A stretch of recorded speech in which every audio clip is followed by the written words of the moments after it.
Hello दोस्तों, स्वागत करता हूं आपका अपने यूट्यूब चैनल आरके क्लासेज में। दोस्तों क्लास 12 फिजिक्स की सेमीकंडक्टर डायोड जो आपका है दोस्तों सेमीकंडक्टर, उससे ये आपका टॉपिक मैंने लिया हुआ है फुल वेव रेक्टिफायर, जिसको कहा जाता है पीएन संधि डायोड पूर्ण तरंग रेक्टिफायर के रूप में।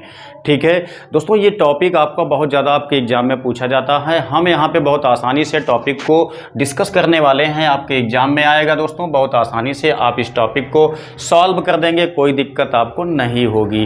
ठीक है, तो आइए वीडियो को स्टार्ट करते हैं। दोस्तों ये पीएन जंक्शन के डायोड मतलब पीएन जंक्शन डायोड जो होता है उसी पे आधारित होता है। सबसे पहले मैं आपको बताना चाहूँगा कि पीएन जंक्शन डायोड क्या होता है।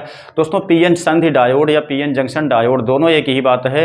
इंग्लिश में कहते हैं पीएन जंक्शन डायोड, हिंदी में कहते हैं पीएन संधि डायोड। जंक्शन माने संधि होता है, यानी जोड़ना होता है, ये बात आप लोग जानते होंगे। तो यहाँ पे जो टॉपिक आपकी है दोस्तों, इसका काम क्या होता है। जो पीएन संधि डायोड होता है दोस्तों, इसका काम होता है एसी वोल्टेज को डीसी वोल्टेज में बदलना। ठीक है, तो यहाँ पे हम लोग देखेंगे कि जो आपका ये पूर्ण वेव रेक्टिफायर है, मतलब कि जो पूर्ण तरंग दिष्टकारी है, कैसे ये काम करता है, कैसे यह एसी वोल्टेज को डीसी वोल्टेज में बदल देता है। यहाँ पे दोस्तों जो लिया गया चित्र आपका है, ये इनपुट के लिए है, मतलब एसी वोल्टेज की जो धारा होती है वो कैसे चलती है, उसकी पल्स कैसे बनती है, वो चीज़ यहाँ पे दिखाया गया है। ये वाला जो होता है ये आपका आउटपुट पल्स, जिसको कहा जाता है डीसी वोल्टेज। ठीक, उसके लिए ये पल्स आपकी बनाई गई है। आपके एग्जाम में दोस्तों सचित्र वर्णन आता है, आपको यहाँ से इसका चित्र भी बनाना होता है। ये आउटपुट की पल्स, इनपुट की पल्स दोनों को दिखाना होता है। तो सबसे पहले यहाँ पे देखते हैं इंस्ट्रूमेंट क्या क्या आपके लगाए गए हैं, उसके बाद इसके वर्किंग को देखेंगे कैसे ये काम करता है। तो दोस्तों सबसे पहले यहाँ बताना चाहूँगा, ये जो आपका लगा हुआ है ये ट्रांसफार्मर लगा हुआ है। ट्रांसफार्मर की ये प्राथमिक कॉइल है, ये द्वितीयक कॉइल है। ठीक, यहाँ पे दोस्तों हम लोग जानते हैं कि ट्रांसफार्मर में दो इनपुट होते हैं, दो आउटपुट होते हैं। लेकिन दोस्तों जब हाफ वेव रेक्टिफायर मैंने आपको पढ़ाया था तो उसमें मैंने आपको बताया था कि उसमें दो इनपुट दो आउटपुट वाले ट्रांसफार्मर का इस्तेमाल किया जाता है। लेकिन दोस्तों यहाँ पे जो आपका ट्रांसफार्मर है ये आपका आउटपुट में तीन टर्मिनल इसके बनाए गए हैं। यहाँ पे देखेंगे S1 है, S2 है, ये दोस्तों T होता है। ठीक है, तो ऐसे यानी कि तीन आउटपुट टर्मिनल वाले ट्रांसफार्मर को कहा जाता है सेंटर टेप्ड ट्रांसफार्मर। ठीक, सेंटर टेप्ड ट्रांसफार्मर कहा जाता है जिसके ट्रांसफार्मर के जिसके आउटपुट में तीन टर्मिनल होते हैं उसके लिए। ठीक है, तो यहाँ पे दोस्तों जो फुल वेव रेक्टिफायर होता है, मतलब पूर्ण तरंग दिष्टकरण होता है, इसके लिए हमें सेंटर टेप्ड ट्रांसफार्मर की आवश्यकता पड़ती है। साथ ही साथ दोस्तों यहाँ पे देखेंगे जो ये वाला भाग होता है इसको हम इनपुट से जोड़ देते हैं। इनपुट का मतलब एसी वोल्टेज से जोड़ देते हैं। जो एसी वोल्टेज आपकी पावर सप्लाई यानी पावर हाउस से आती है वो एसी वोल्टेज होती है, तो उसी एसी वोल्टेज से इसको हम जोड़ते हैं। लेकिन आपके घर में अनेक टाइप के ऐसे कंपोनेंट, ऐसे सिस्टम्स होते हैं जो कि एसी वोल्टेज पे आपके चलते हैं। जैसे आपका मोबाइल चार्जर हो गया या टेलीविज़न हो गया। ठीक, ये सब क्या काम करते हैं, इसमें कंपोनेंट छोटे छोटे से लगे होते हैं जो कि एसी पे नहीं चल पाते हैं। इनके लिए डीसी वोल्टेज की आवश्यकता होती है। तो डीसी वोल्टेज कैसे बनेगा, जो एसी वोल्टेज है उसी को डीसी वोल्टेज में बदला जाता है। बदलने के लिए दोस्तों यहाँ पे जो रेक्टिफायर मैंने आपको बनाया हुआ है, बता रहा हूँ, इसी का इस्तेमाल किया जाता है।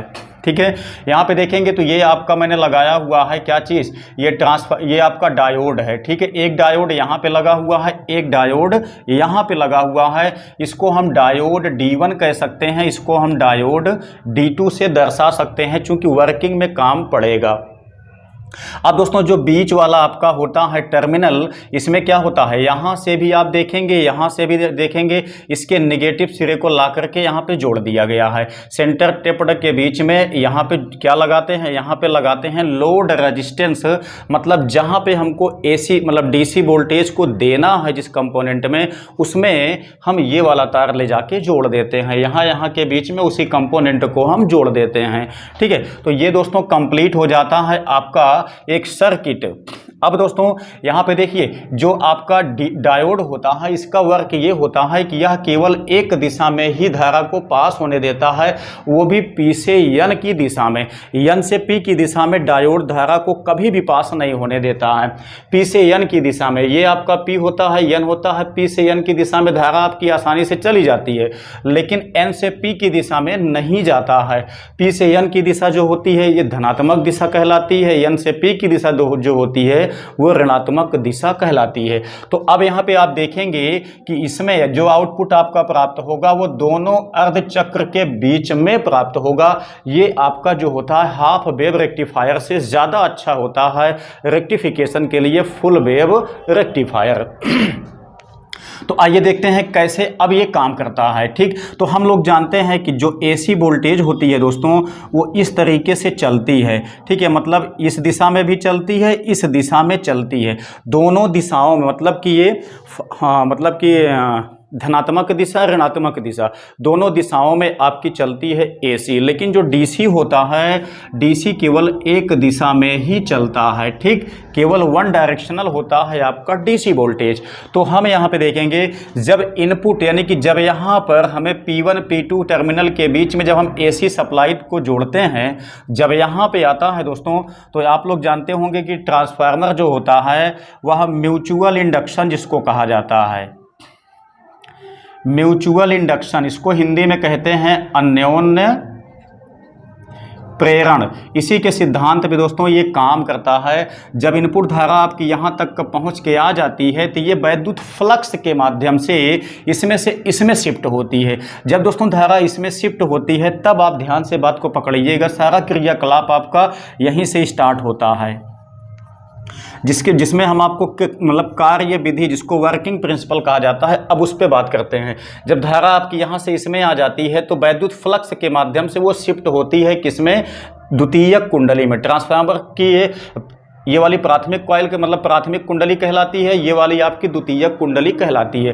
तो जब यहाँ पे वैद्युत फ्लक्स के माध्यम से ये इस वाले कुंडली में शिफ्ट हो जाती है तब आप देखिएगा कि जब ये धारा आपकी पॉजिटिव होती है तब यहाँ दोस्तों धारा आपकी यहाँ S1 से होकर के जाती है, ऐसे यहाँ से पास होके इसमें चली जाती है। ठीक, तो ये वाला आपका हो जाता है धनात्मक सिरा और ये जो सेंटर टेप्ड वाला है ये वाला हो जाता है ऋणात्मक सिरा। ठीक है, तो धारा आपकी डायोड D1 से होकर लोड में आसानी से पहुंच जाती है। दूसरी बात दोस्तों, जब धारा आपकी नेगेटिव होती है, ठीक, मैंने आपको बताया कि AC जो होती है वह 2 साइकिल में चलती है, अप भी चलती है डाउन भी चलती है, जैसा यहाँ पे वेव दिखाया गया है। जब धारा आपकी नेगेटिव होती है तब क्या होता है, सिरा S2 आपका पॉजिटिव हो जाता है और ये टर्मिनल आपका निगेटिव हो जाता है। तो ऐसी सिचुएशन में धारा इसमें से ऐसे होके जाती है, देखिएगा P से N की दिशा में आसानी से ये पास हो जाती है। ठीक है, तो यहाँ आने के बाद ये ऐसे इसमें चली जाती है। तो मतलब पहले अर्धचक्र में ये वाला आपका हो जाता है पॉजिटिव और ये आपका जो सेंटर टेप्ड है ये हो जाता है नेगेटिव, तब भी धारा आपकी आसानी से चली जाती है। और दूसरे अर्धचक्र में जब ये इधर धारा जाती है तो ये वाला सिरा यानी कि S2 आपका पॉजिटिव हो जाता है, सेंटर टेप आपका निगेटिव हो जाता है। तो ऐसी सिचुएशन में भी धारा आपकी एक डायोड से होके पास हो जाती है। ठीक है, तो दोनों यानी कि ये वाले चक्र में भी धारा आपकी डायोड से होके आती है और ये वाले चक्र में भी धारा आपकी डायोड से होके जाती है। तो ये सीक्वेंस कंटिन्यू चलता रहता है, जिससे कि अप वाली धारा भी आसानी से रेक्टिफिकेशन हो जाता है और डाउन वाली धारा का भी आसानी से इससे रेक्टिफिकेशन हो जाता है। तब दोस्तों क्या होता है, जो आउटपुट आपकी पल्स प्राप्त होती है वो अप वाली पल्स भी प्राप्त हो जाती है ये वाली, और डाउन वाली पल्स भी यहाँ पे प्राप्त हो जाती है। ऐसे देखेंगे ये वाली पल्स आपकी प्राप्त हो गई, ये वाली पल्स आपकी प्राप्त हो गई, फिर से ये वाली पल्स आपकी प्राप्त हो गई, इसके बाद जो आएगा वो वाली पल्स भी आपकी प्राप्त हो जाएगी। तो इस तरीके से इस वाले रेक्टिफिकेशन में आपका आसानी से जो आपकी आउटपुट पल्स प्राप्त होती है वो इस तरीके से प्राप्त होती चली जाती है। ठीक है, तो इसमें दोस्तों दोनों अर्धचक्रों में आपकी जो धारा होती है वो रेक्टिफाइड होकर के प्राप्त हो जाती है। मतलब दोनों अर्धचक्र से जो आपकी धारा यहाँ पे बनती है वो आसानी से DC हो जाती है, AC से DC में बहुत आसानी से ये कन्वर्ट हो जाती है। तो उम्मीद करता हूँ दोस्तों कि टॉपिक आपके समझ में आ गया होगा।